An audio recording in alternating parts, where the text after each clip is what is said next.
Well, here we go. Final four reviews, and then DC Live Volume 2 will be done.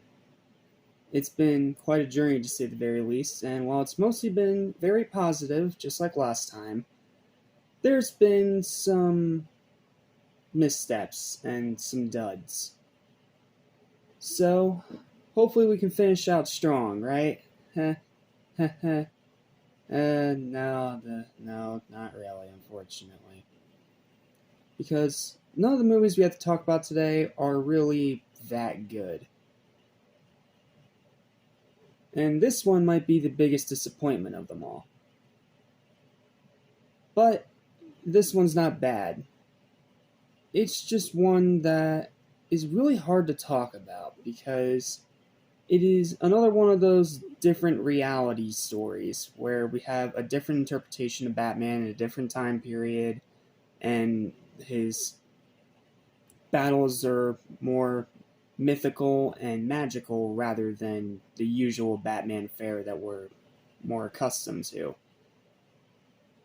Which is, again, really weird, and this should work because I'm a huge fan of Batman, and something I don't think I've ever told you guys before, I really enjoy, Cthulhu mythology, that kind of storytelling. I've always been a fan of those stories and the Lovecraftian designs, and I've just been a Lovecraftian fan. So this should work because it's Lovecraftian lore mixed with Batman. But in the weirdest way, it just doesn't fit. This is probably the weakest of the Batman movies that we've looked at, aside from Killing Joke, but Killing Joke was in its own league of weak. This is a decent one and done. I don't have a very written long review for this one, so let's just get this over with nice and quick. What's up? What's happening? What's going on? Welcome back to Animation Station, which is anything and everything animation, including TV and movies. I'm your host, Jackson Small. Welcome back to DC Live Volume 2.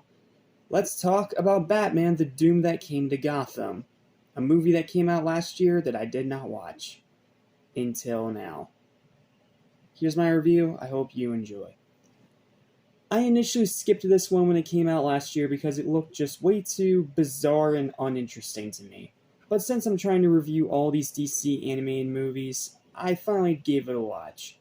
And honestly, I wasn't missing out on much, because it wouldn't have really impacted my year-end lists either way. This would have been one of those movies where I did the review and then never talked about it again. Spoiler alert, this is a film I'm doing for review that I'm never talking about again. It's not a bad film, and it is far from boring, but out of all the animated Batman movies I've reviewed this month, it's definitely one of the weakest ones. Pros, very cool concepts. Again, it's Batman against Lovecraftian mythology. This sounds awesome on paper.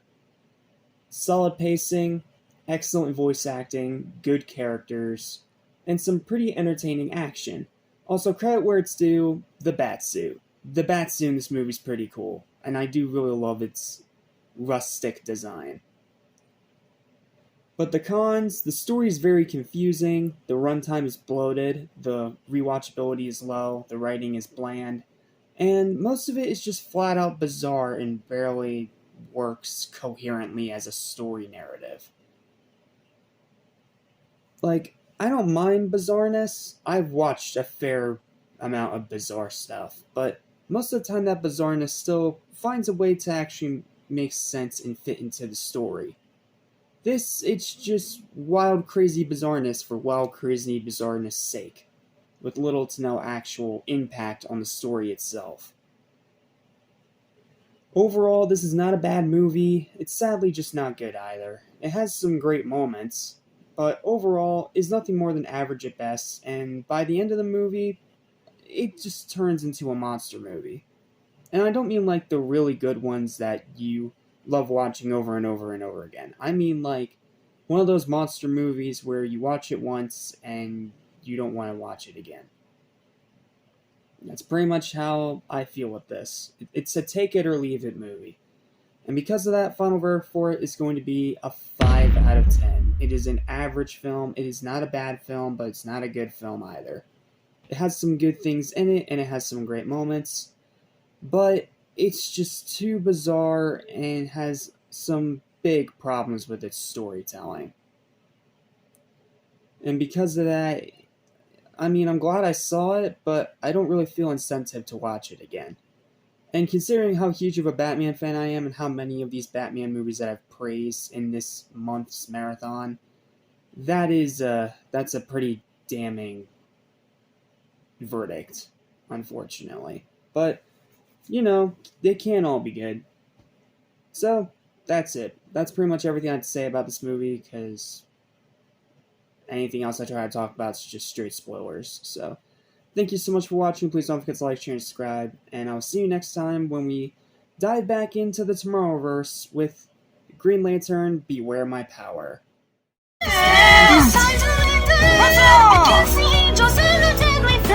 We cannot take it anymore.